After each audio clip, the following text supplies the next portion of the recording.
Bem-vindas e bem-vindos a esta sala virtual. Esta sala, ela representa simbolicamente o auditório principal da academia. Da Academia Cearense de Letras, no Palácio da Luz. Quem já esteve lá lembra como é esse nosso salão do Palácio. Lá nós sempre celebramos as solenidades, eventos culturais da nossa instituição. Então, vamos fazer um jogo de faz de conta do Palácio da Academia. Hoje, quando pela primeira vez, acessamos na Academia. Ângela, a sua voz está cortando. Tá? Eu pediria que você se aproximasse do microfone. Vou me aproximar. Pronto, agora está. Desapareceu a voz da Ângela. Pronto. Vou começar. Quero que comece de novo, então peço para regravar, né? Pode ficar à vontade. No começo você tinha dito que estava no salão. Bom, bem-vindas e bem-vindos a esta sala virtual que representa simbolicamente o auditório principal da Academia Cearense de Letras, no Palácio da Luz. É um belo salão, que abriga nossas comemorações, nossas solenidades, atividades culturais, todos os eventos da instituição. Hoje, quando realizamos pela primeira vez uma sessão virtual dos diálogos na academia, e a primeira vez que é feito também, porque nós fizemos muito de forma doméstica, né, dentro da academia, em sessões mesmo ordinárias da academia, e agora nós estamos fazendo para fora, já a academia se mostrando através não só dos ciclos de conferência, mas também com várias outras atividades, como os diálogos na academia. Então, cumprimento a todos que nos assistem, e em especial os membros dessa mesa virtual. Nossa convidada, professora titular do Departamento de Literatura da UFC, doutora Odalícia de Castro Silva, a diretora cultural da academia, a acadêmica Lurdinha Leite Barbosa, e a acadêmica Greciane Cordeiro, que gentilmente nos dá apoio em nossa programação virtual.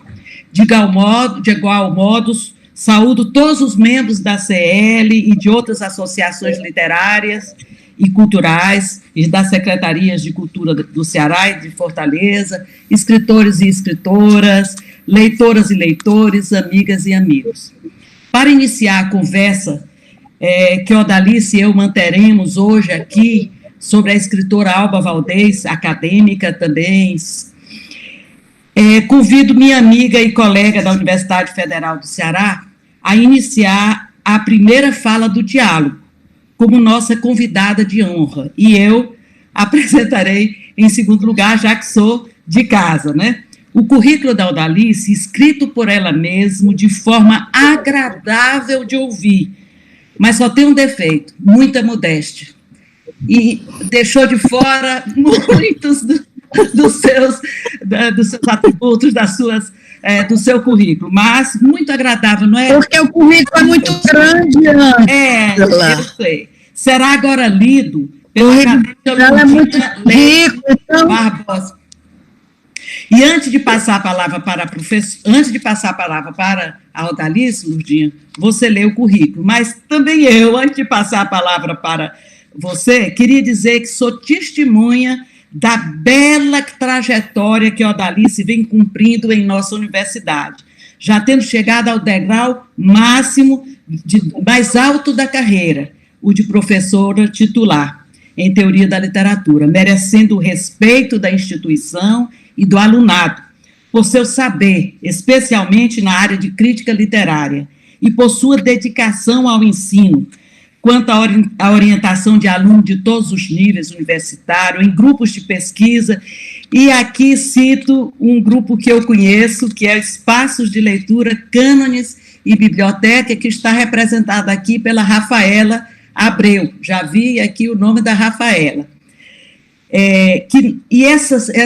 Essa sua dedicação ao alunado, todos esses grupos que a Odalícia cria, eles nascem da sua compreensão do ensino como compartilhamento de conhecimento. É algo muito bonito na trajetória da Odalice, essa sua forma de trazer o aluno para o conhecimento, sem ser um conhecimento dado, mas um conhecimento compartilhado. Lurdinha, passo a palavra para você ler o belo currículo, embora modesto demais, da Odalice. Boa noite a todos, aos nossos colegas acadêmicos. Boa noite, vocês estão me ouvindo? Está ouvindo, Ângela? Então, boa noite a todos, os acadêmicos da Academia Cearense de Letras e de outras academias, os convidados, a nossa convidada especial, Odalice, cujo currículo é muito rico e longo, então a gente vai ler o que ela enviou, mas sabendo que o currículo dela é muito mais rico e muito mais extenso.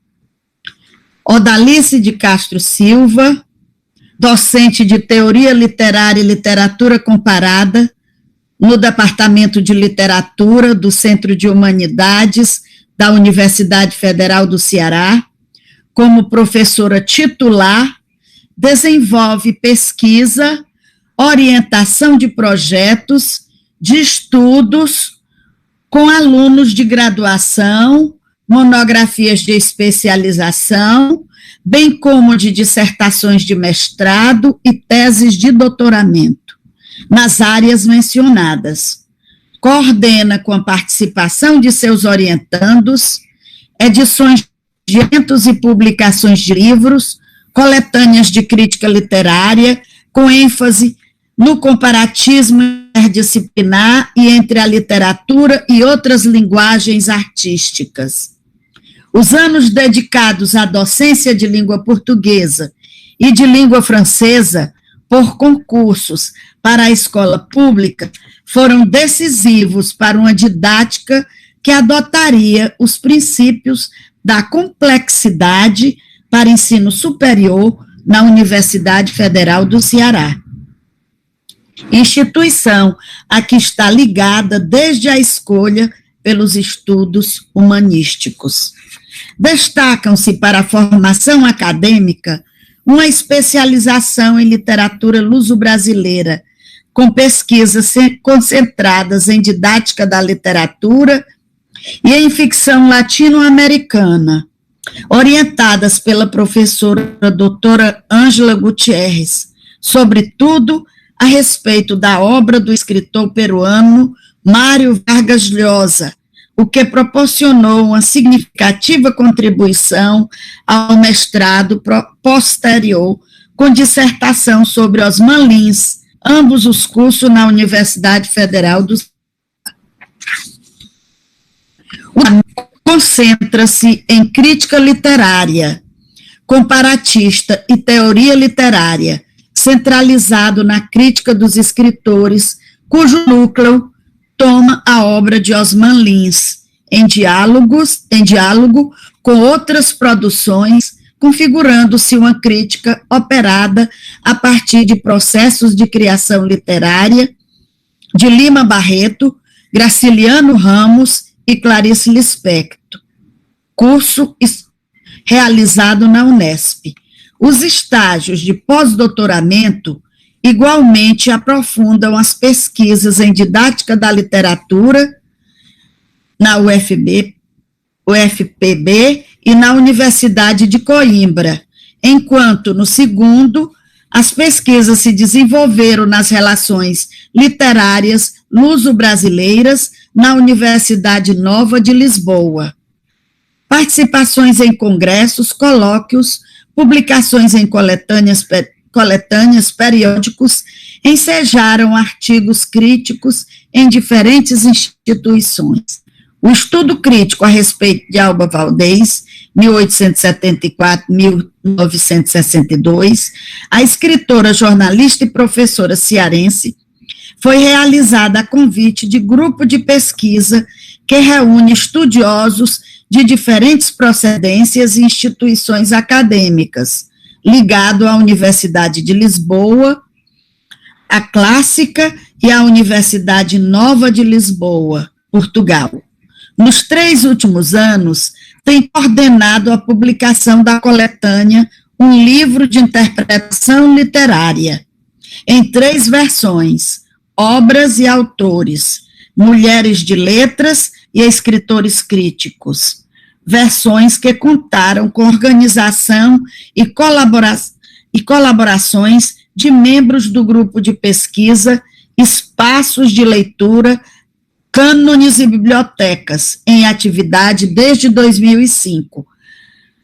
Gratidão aos meus familiares, aos meus professores e aos meus alunos, que têm palmilhado comigo, com bom ânimo e generosidade, os caminhos das humanidades, tanto em tempos amenos, quanto em tempos sombrios, apostando sempre no conhecimento compartilhado. Muito bem, Odalice, você está com a palavra. Muito obrigada, Lurdinha, obrigada, Ângela. Agradeço essa recepção tão calorosa e, ao mesmo tempo, generosa da Academia Cearense de Letras, através também de todos os seus acadêmicos, amigos, de todos aqueles simpatizantes, todas as pessoas que admiram esta instituição tão importante para a nossa vida, sob todos os pontos. Agradeço, sobretudo, o convite para apresentar o texto que eu escrevi a respeito de Alba Valdez. Gostaria, antes de qualquer coisa, de mencionar o convite que recebi para desenvolver o estudo crítico a respeito da escritora cearense, e o convite partiu das 2 instituições, a Universidade Clássica de Lisboa, através da professora Vânia Pinheiro, coordenadora de um dos grupos de pesquisa do CLEPUL, e da professora doutora, igualmente, Isabel Lousada, da Universidade Nova de Lisboa.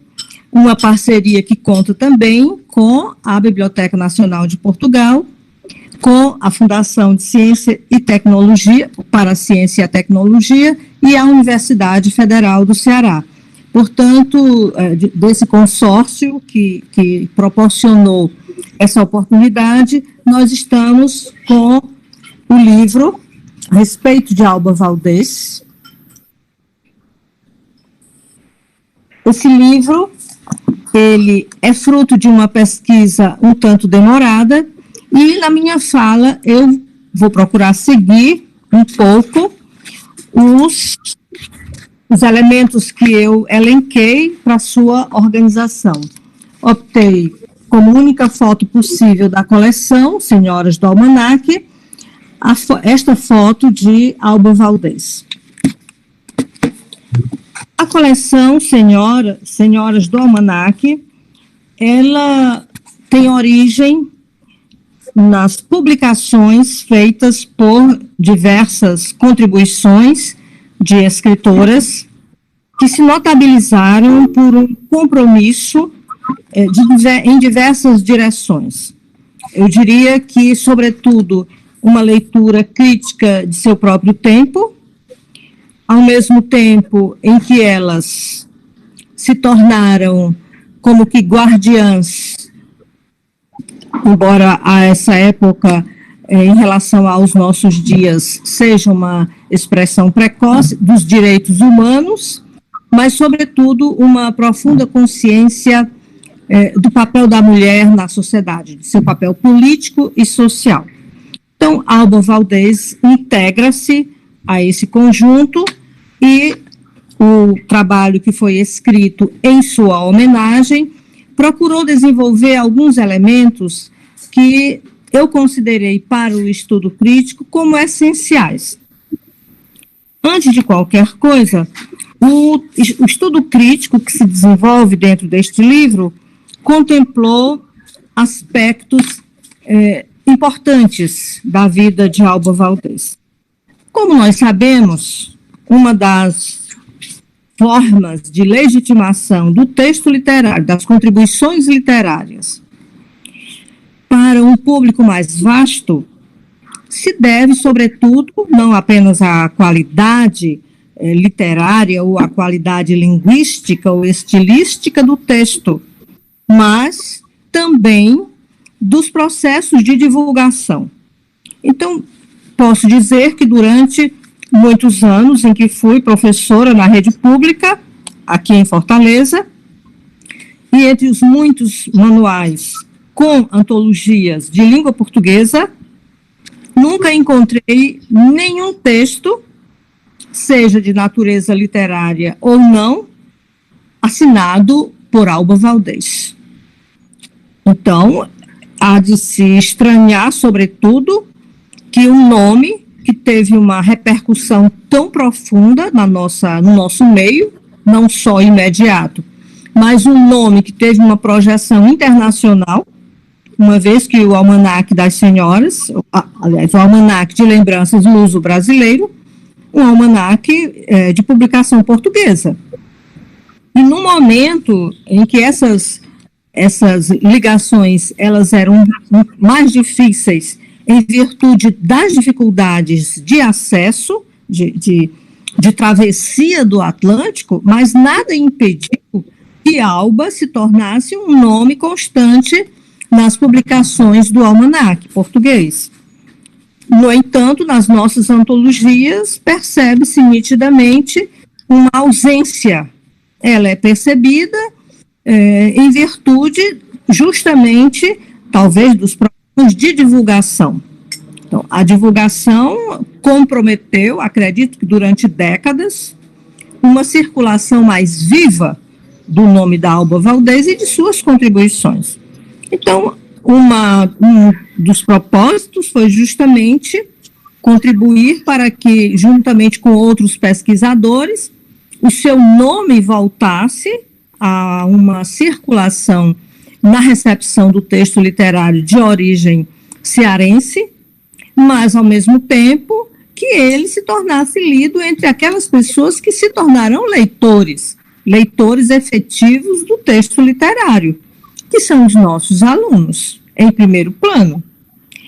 Em seguida, abre-se a possibilidade para um público mais vasto, mas todos nós sabemos das dificuldades da formação de leitores para um público mais amplo.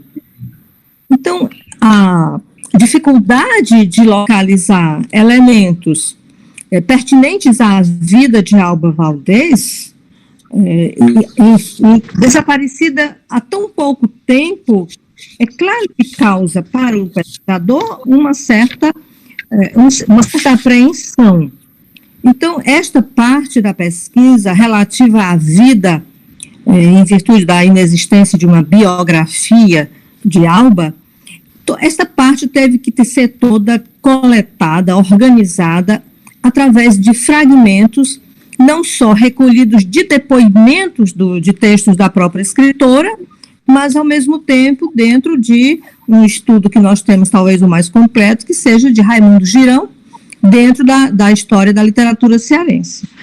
Além dessa preocupação que se desenvolve na história, nós temos apenas fragmentos, mas não um estudo, digamos, mais aprofundado, a não ser nos últimos trabalhos, que já ganharam uma outra proporção, porque são oriundos dos programas de pós-graduação, nos formatos de especialização, mestrado e doutorado, que tem, ultimamente, se ocupado da pesquisa sobre Alba Valdez.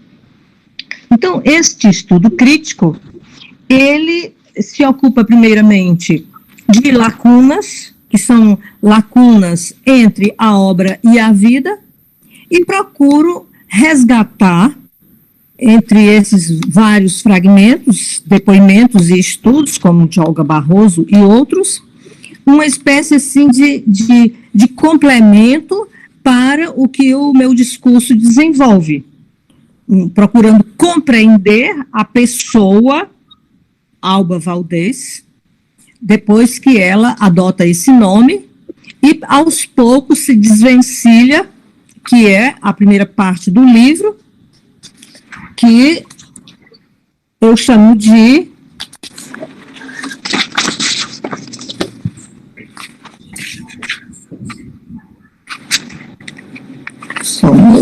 Desarquivando a Vida. Essa é uma parte que é dedicada a esta preocupação. Como vamos desarquivar de entre fichas, jornais antigos, de entre depoimentos registrados por alguns pesquisadores, todas essas faixas lacunares da vida de Alba e como integrá-las aos seus próprios escritos. E eu, a partir deste primeiro propósito, eu procurei, então, nesse desarquivamento da vida de Alba, algumas linhas que seriam desenvolvidas por mim no estudo crítico, que são constantes, que vão alimentar durante os seus anos produtivos, que vão até em torno dos anos 50, comecinho dos anos 50, que eu elenquei como uma consciência histórica profunda, uma consciência histórica que a conduz a um dever civil de, ao mesmo tempo, conscientizar as pessoas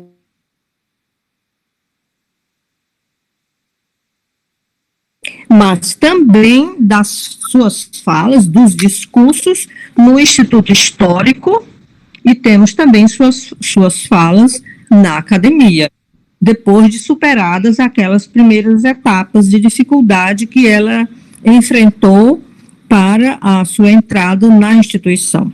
Então, são consciências, tanto uma consciência histórica profunda, quanto civil, e o que vai levá-la desde cedo, a meu ver, desde os anos em que ela estudou na escola normal, com excelentes professores, que reconheceram tanto o seu espírito, que eu chamei de espírito libertário, mas, ao mesmo tempo, o seu domínio linguístico, surpreendente àquela época, podemos dizer, com tão pouca idade ainda, o que também foi observado assim com muito rigor, com muito critério e, ao mesmo tempo, com extrema delicadeza, pela professora Ângela Gutierrez, no belíssimo estudo que ela fez para a abertura da segunda edição de Em Sonho, Fantasias.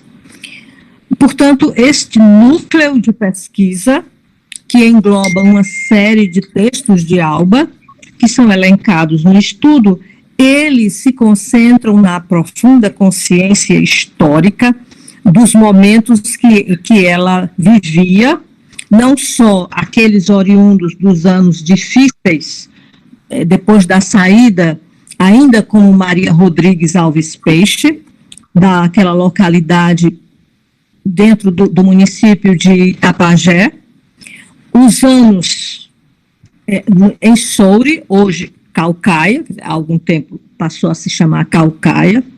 Naquele período, houve também da parte do pai da família, de quem ela herdou sólidos valores morais e éticos, uma consciência também do momento que eles atravessavam. Então, nós sabemos por depoimento de natureza autobiográfica, e eu considero também de certa forma, ficcionalizada, uma vez que foi necessário, em Dias de Luz, que para a composição da própria narrativa houvesse esse trânsito entre a criação literária e os depoimentos verdadeiros. Entre eles, a chegada, a permanência em Soure, Caucaia, os anos de trabalho do pai, em torno de 3, e depois a vinda para Fortaleza. Então, são situações dramáticas, graves, porque sabemos também que nos anos de 77, 1877, e durante bastante tempo. Os retirantes ficarão como que sitiados fora do centro de Fortaleza. A Alba presenciou tudo isso, embora tivesse ainda pouca idade. Em síntese, as experiências existenciais, as experiências de vida dela, da família, o que ela presenciou, vindo com tão pouca idade, pelas estradas, até chegar a Soure, Caucaia, foram cenas, situações dramáticas, decisivas. Já nos anos mais a menos, quando ela já, e a família numa outra situação, ela passa a um outro estágio de vida. Ao passar a estudar na escola normal, ela entrou para uma outra situação social. Aí já morava bem mais próximo de uma situação social mais saudável e mais privilegiada. Eu digo saudável no sentido de que a periferia não era saudável a essa época. Então, a Alba, ela mostra aos seus professores um domínio linguístico, uma extrema inteligência viva, ao mesmo tempo, uma perspicácia para o momento que todos atravessavam naquele instante. Então, digamos que até a virada do século, até 1903, 4, 5, digamos que a Alba aprimora a sua primeira formação. O que vai de amadurecimento em amadurecimento, uma vez que também ela atravessou 2 momentos históricos graves, que não foram também resolvidos em suas consequências de forma imediata, como a República e a abolição. Então, este estudo que eu pretendo que ele tenha contemplado essas questões mais lacunares da vida de Alba Valdez, numa integração com a primeira pessoa que ela, digamos, que ela desenvolveu, mas da qual se libertou com a mudança de seu nome. Ela assumiu conscientemente uma posição que a levou a determinadas decisões arrojadas e corajosas, a expor-se nas suas falas, nos seus discursos. Procurei integrar vida e obra. Sabemos que não é um exercício simples, e eu sabia perfeitamente que estava no enfrentamento de uma dificuldade, não só em virtude dos poucos elementos biográficos, mas, sobretudo, em virtude de haver tanta presença essa pessoalidade da Alba dentro de seus textos, mas, ao mesmo tempo, como tratá-los como documentos políticos, como documentos de ética e, sobretudo, da defesa de uma educação democrática, a defesa intransigente dos princípios da liberdade e da emancipação da mulher, do direito ao voto. Há uma série de questões que integram perfeitamente a um ideário que, em algumas situações, podemos chamar até de um tanto utópicos, mas dos quais ela não se afastou. E, justamente por essa consciência histórica, ela defendeu esse propósito, o que é desenvolvido, pelo menos inicialmente, porque outros textos já foram escritos depois desse trabalho, no sentido de compreender dentro do discurso de Alba Valdez, dos discursos que estão ainda arquivados, felizmente dentro de bibliotecas que são bem preservadas entre nós, e também de documentos que estão fora do Brasil, uma fala viva que perpassa toda a sua escrita. Então, o primeiro propósito foi este: apresentar uma escritora que, a meu ver, está viva, divulgá-la, a fim de que outras pessoas percebam que entre os anos de 1890 a 1910, com o nascimento de Raquel e com a presença também de outras mulheres que também defendiam esses valores fundamentais da vida e defendiam uma consciência histórica, nós possamos ensinar às gerações mais recentes e às futuras essas décadas vivas e que acontecia tudo isso aqui. Temos, às vezes, uma percepção um tanto vaga, mas, felizmente, que os historiadores, os estudiosos, os pesquisadores, eles registraram essa efervescência através da atuação de homens e mulheres que defenderam esses valores fundamentais da existência. Um acompanhamento, eu diria, muito contínuo e consciente do dia a dia das transformações do Brasil e, ao mesmo tempo, do nosso estado e da nossa região. Então, o estudo crítico que se desenvolve, eu diria, meio inicialmente, ele tem essa, como que raiz fincada nessas relações, a fim de que não apenas o nome que foi adotado, uma mudança apenas, diria, muito mais de uma questão de status, absolutamente, há uma maior profundidade na decisão por um outro nome, porque uma outra pessoalidade ela foi adotada. E, ao mesmo tempo, os vínculos que ela vai estabelecer com valores irredutíveis. As etapas seguintes, porque é preciso que os próprios leitores interessados, eles também percorram as trilhas da própria Alba nos textos que são referidos. Nós temos a preocupação de fazer todas as referências bibliográficas, a fim de que o pesquisador ou o leitor, que não seja um pesquisador ou professor, mas ele encontre esses caminhos, a fim de que essa voz viva, ela seja ouvida, e que é a voz necessária dos nossos filhos. Eu não diria de modo algum que nenhum dos seus discursos, de suas falas, ou de seus 2 livros, tanto em Sonho quanto Dias de Luz, Recordações da Adolescência, eles tenham ficado presos.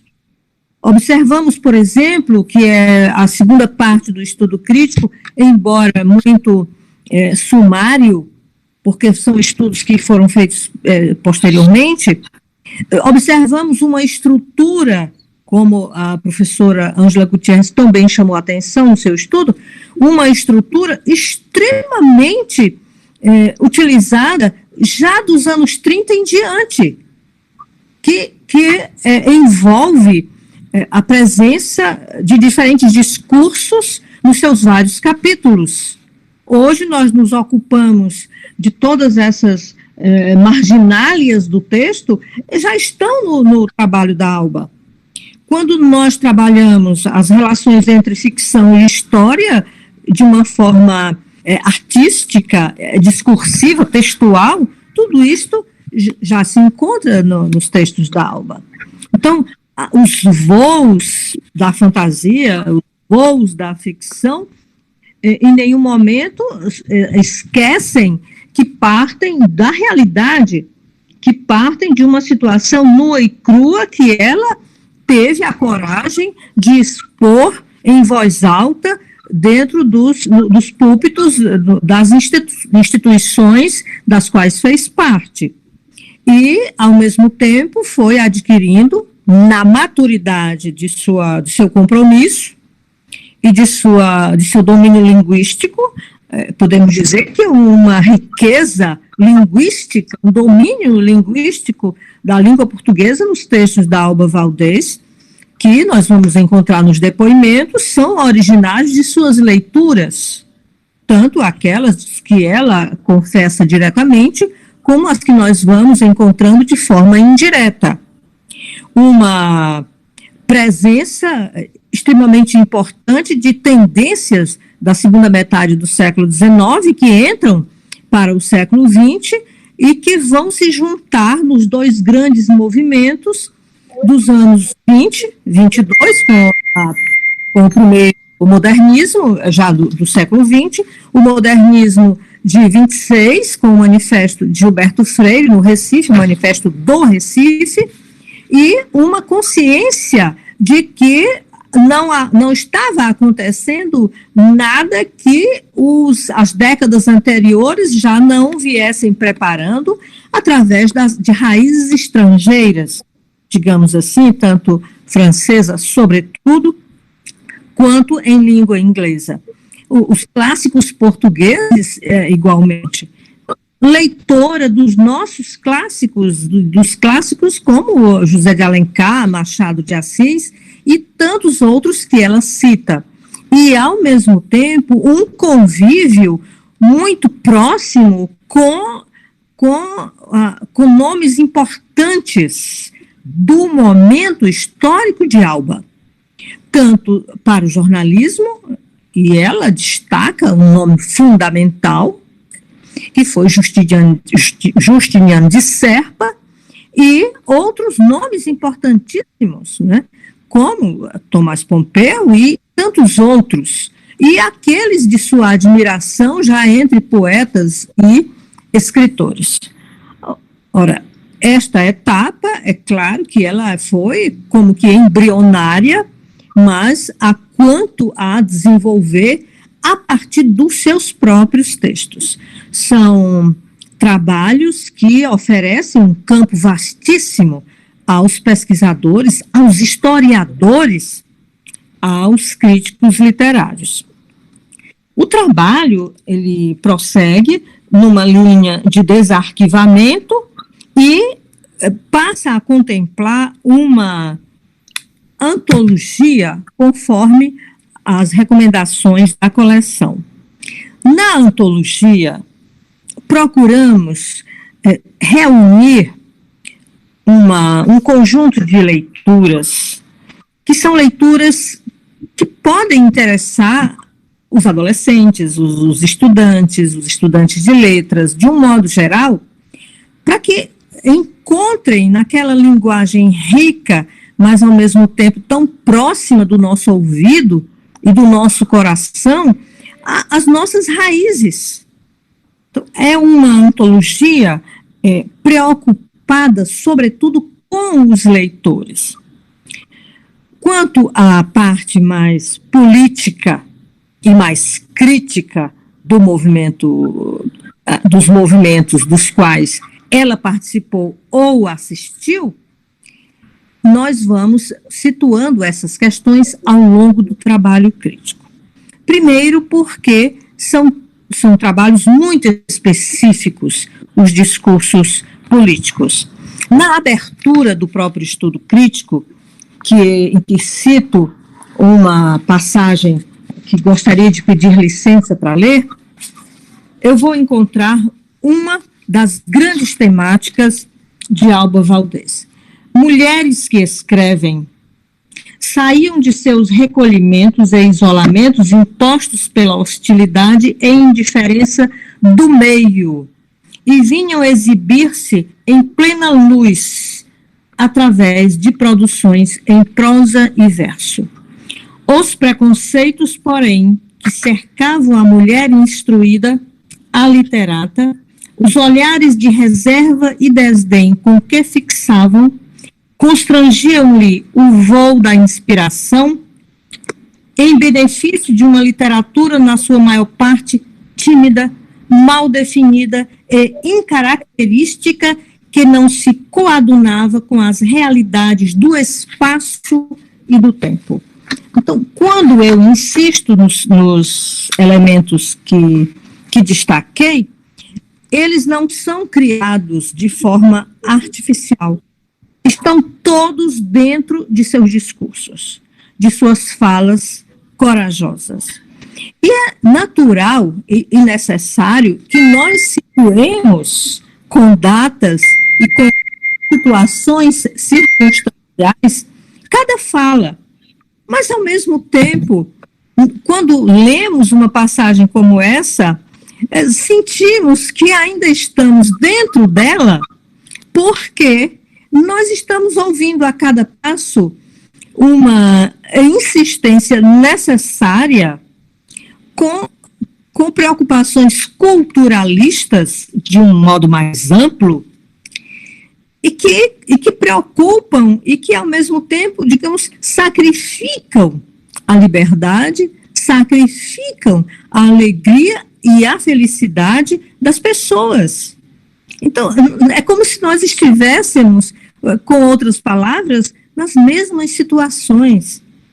Então, se a consciência histórica de Alba a conduziu a estes discursos, ela também escreveu para nós, porque nós só fazemos algumas e muito ligeiras situações de, como que, adequação, colocando datas próprias para os nossos dias.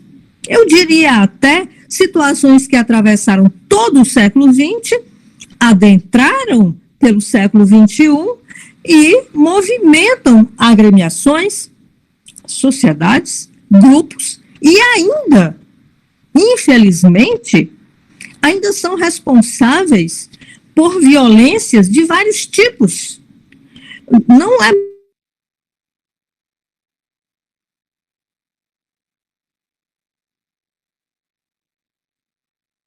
violência concreta, sob várias formas. Então, na antologia que organizamos para o livro dedicado a Alba, os textos todos, eles suscitam uma meditação que ela propõe. Inclusive, nos textos que parecem crônicas, mas na realidade são meditações filosóficas, nós estamos dentro de circunstâncias em que o destaque principal é o equilíbrio ecológico entre as pessoas e as outras espécies. Nós encontramos na Alba. Ao mesmo tempo em que a voz dela se levanta pela defesa de um caráter particular a cada gênero, é sobretudo dentro da espécie que ela fala. Portanto, é a condição humana que conduz de uma forma assim muito clara todo o pensamento da Alba. O propósito dela como educadora se apresenta numa forma rápida, sintética, que ela escreveu. Não há processos e métodos, há professores. Então, uma didática dentro dos textos da Alba. Ela não escreveu tratados de educação, mas essa forma é uma forma lapidar. Então, não há a aplicação milagrosa de métodos. Não há a aplicação milagrosa de projetos político-educacionais. Há professores. Está dito tudo. Ela foi uma professora e que, enquanto era professora, ela escrevia, ela se pronunciava corajosamente em jornal, ela se expunha, ela nunca falou com medo, ela foi corajosamente exposta através dessa pessoalidade que ela adotou.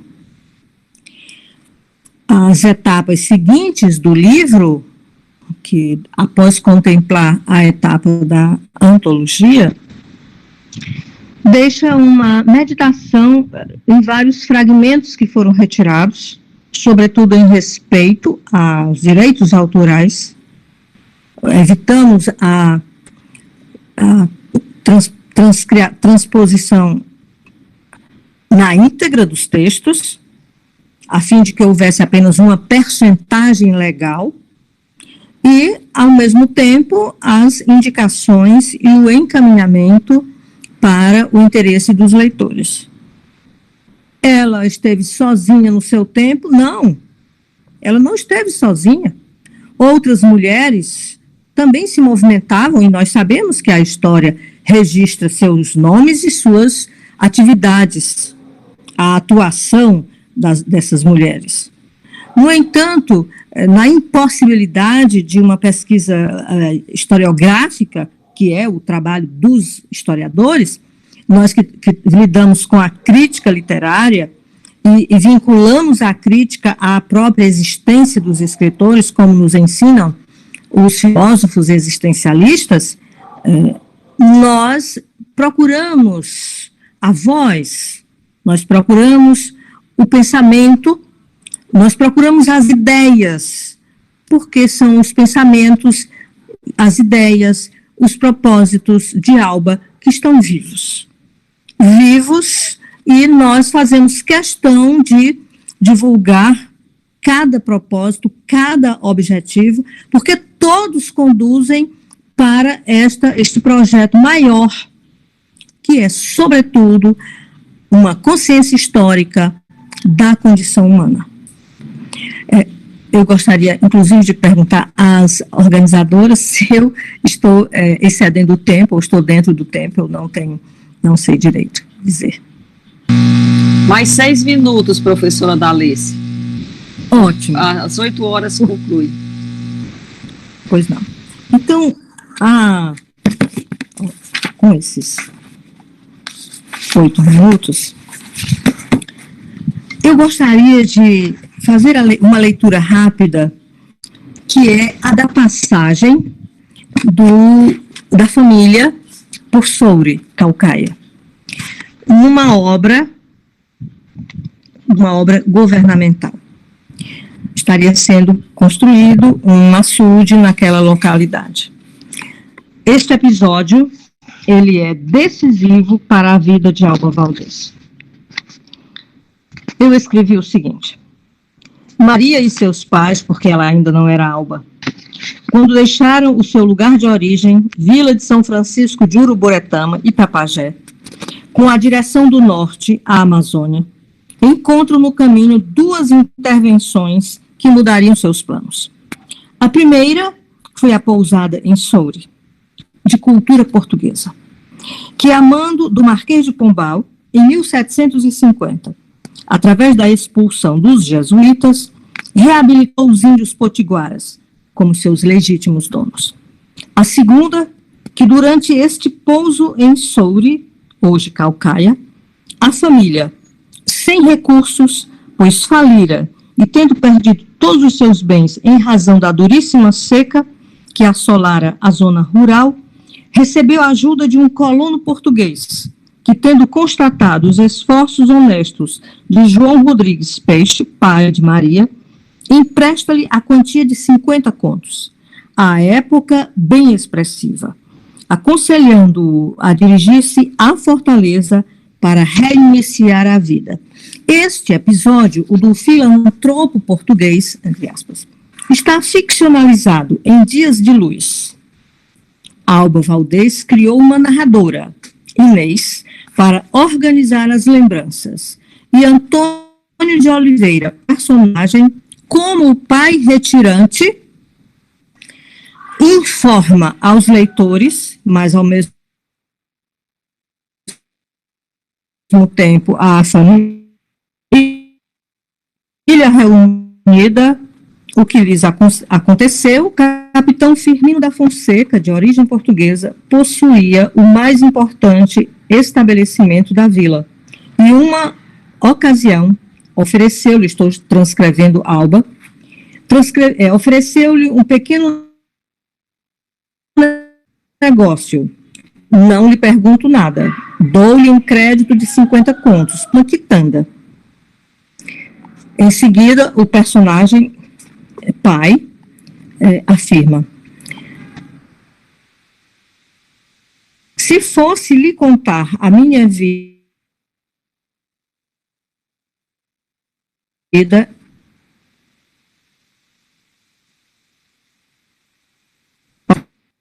para pôr falando na ocasião, crescer com pais, irmãos, circunstâncias dos braços esquálidos da fome.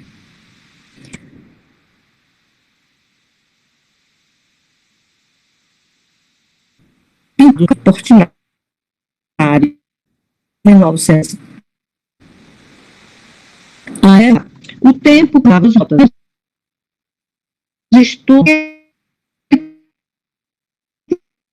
que seria conquistado pela educação convencionais. Ensinar para cada pessoa ao seu alcance, que é a vida puder ter valor. Ainda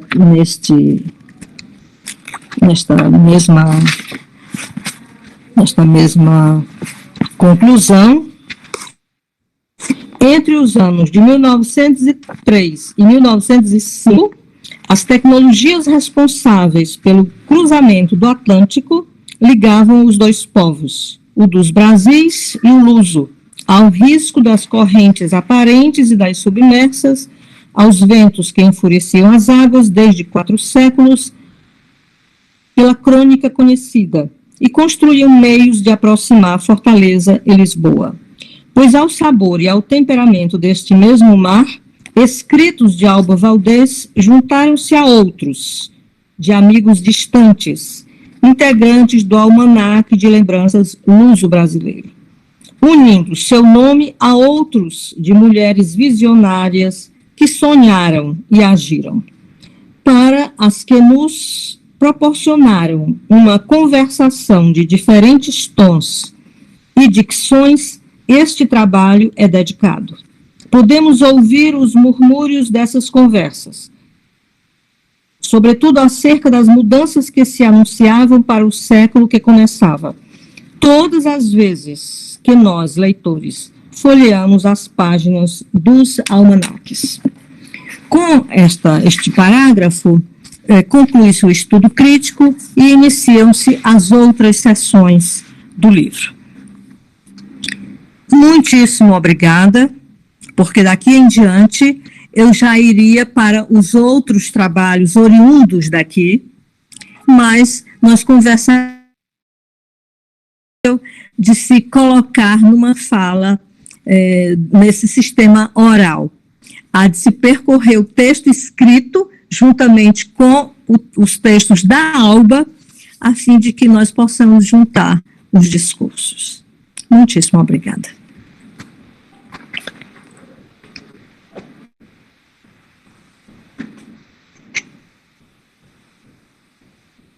Liga seu microfone, Ângela. Nós só temos a agradecer, professora Odalice. Nós só temos a agradecer a sua presença e a sua fala tão rica a respeito dessa escritora tão diferente, que se diferenciou das demais. Aliás, outras também a acompanharam, como a Cecília Cunha em seu estudo destaca, não é, Alice? Outras que também lutaram, tiveram a favor das questões femininas e de outras questões políticas da época. Muito obrigada, e a Ângela vai dar uma palavra, a última palavra. Obrigada a todas as pessoas que estão presentes, muito obrigada. Obrigada, Burdinha, também. Grace. Pois não, Ângela. Quanto tempo nós dispomos? 8 minutos. Bom, primeiro queria dizer para a Odalice que a sua fala foi extraordinária, Obrigada. Uma das mais bonitas falas que tenho ouvido ultimamente, embora eu tivesse relido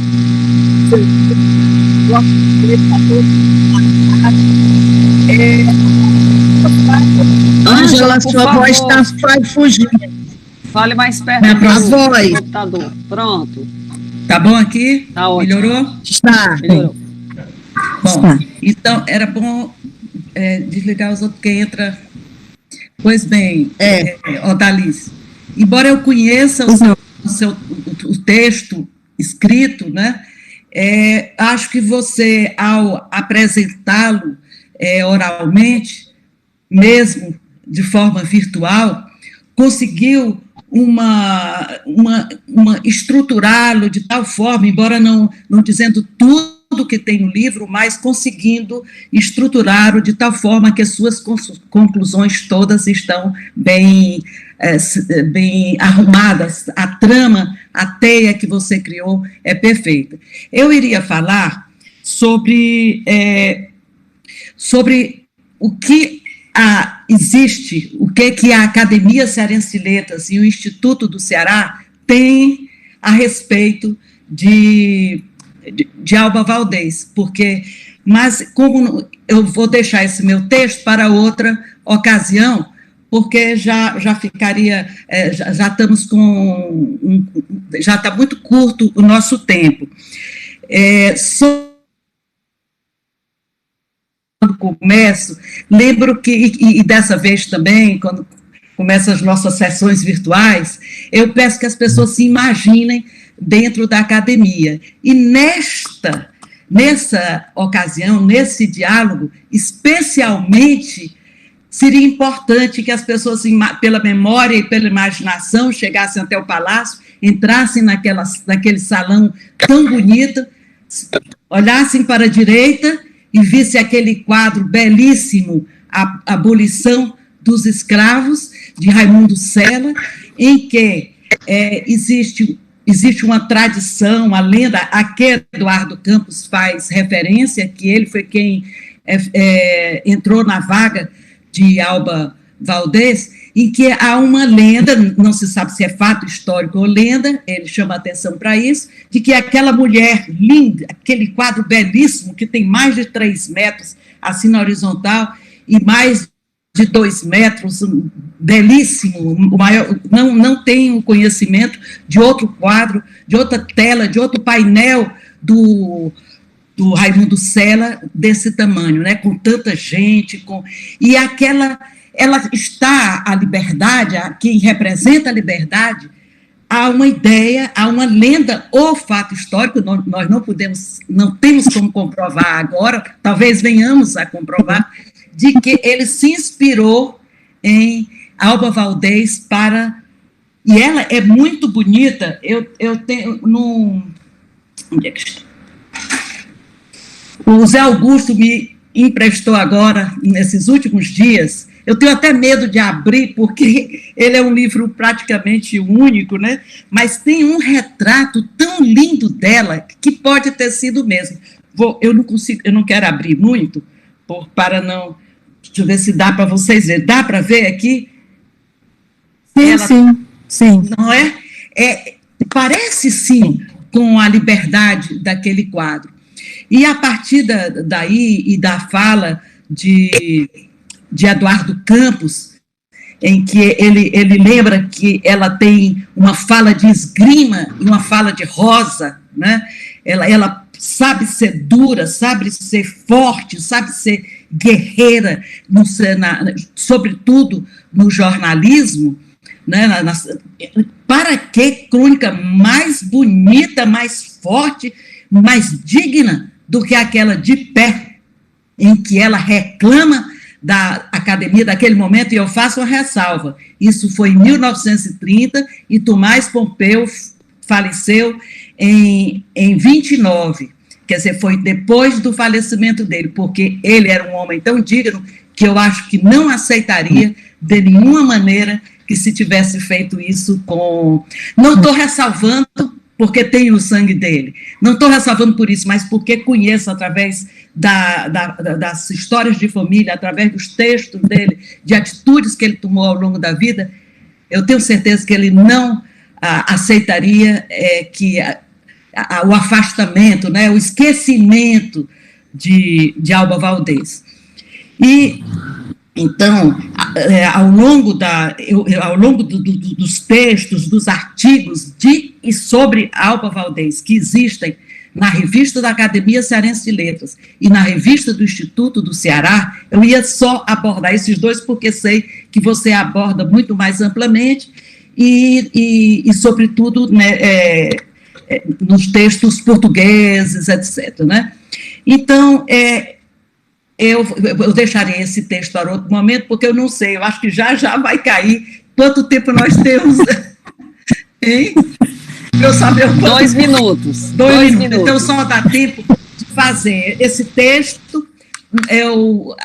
Não é, Lourdinha? Em outro momento, nós arranjaremos uma oportunidade de apresentação desse texto.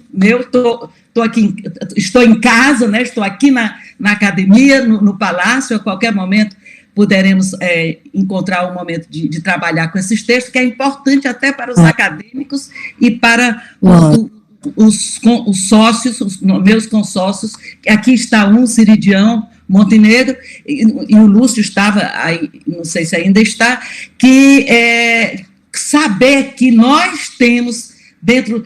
E outra coisa que me deixou encantada, as únicas mulheres que pertenceram... Eu me senti tão orgulhosa, não vou mentir. As únicas mulheres que pertenceram ao mesmo tempo à Academia Cearense de Letras e ao Instituto do Ceará foram Alba Valdez e Ângela Gutierrez. Eu fiquei tão orgulhosa. Mas, quer dizer, uma coisa simples assim, mas que me deu muito orgulho. E, então, nossos dois, que são as duas mais antigas instituições culturais em efervescência, vivendo, né? Até agora, são as nossas duas únicas, outras o tempo foi levando, né? E as nossas continuam em plena efervescência. Então, Odalice, eu acho que a sua participação foi maravilhosa. Você trouxe, assim, para outras pessoas que não puderam ler seu livro. Aliás, eu devo lhe perguntar, enquanto dá tempo nesse último minuto, todo mundo me pergunta onde adquirir o seu livro ou o seu e-book. E eu gostaria que você dissesse nesse último minuto, ainda nos resta. Alguém está... Diz. É através da Biblioteca Nacional de Portugal. O e-book é através da Biblioteca Nacional de Portugal. E eu vou colocar alguns exemplares na livraria acadêmica. Na livraria? Acadêmica. Tá bom, então, algumas pessoas, mesmo alguns que estão aqui, me perguntaram isso antes, quando a gente estava conversando, antes de abrir a sessão, né?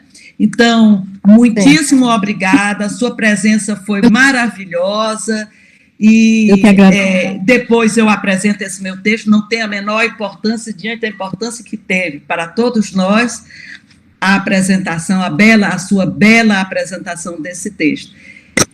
Muito obrigada a todos que estão aqui nos assistindo, e já minha voz vai ser cortada, então, antes que ela seja cortada, você não vai tirar a foto que você sempre tira, Grace? A foto? Vamos lá. Vamos lá tirar essa... Ela sempre, no final, pede um sorriso. Todo mundo sorrindo. E tira uma foto. Agora. Pronto. Então, me despeço de todos, agradeço as presenças e Isabel Lousada, por favor, foi uma honra tê-la aqui, viu? E diga que eu também retribuo as lembranças da Isabel. Eu estou vendo também que tantas pessoas, amigas, estão presentes aqui, e eu quero agradecer a presença, e essa fala da Odalice foi muito bonita e muito rica. Nós começamos com o pé direito os nossos diálogos na academia. Muito obrigada. Boa noite a todos. Boa noite, Odalice. Boa noite, Ângela. Boa noite a todos. Isabel. Ângela Gurgel, a Cecília.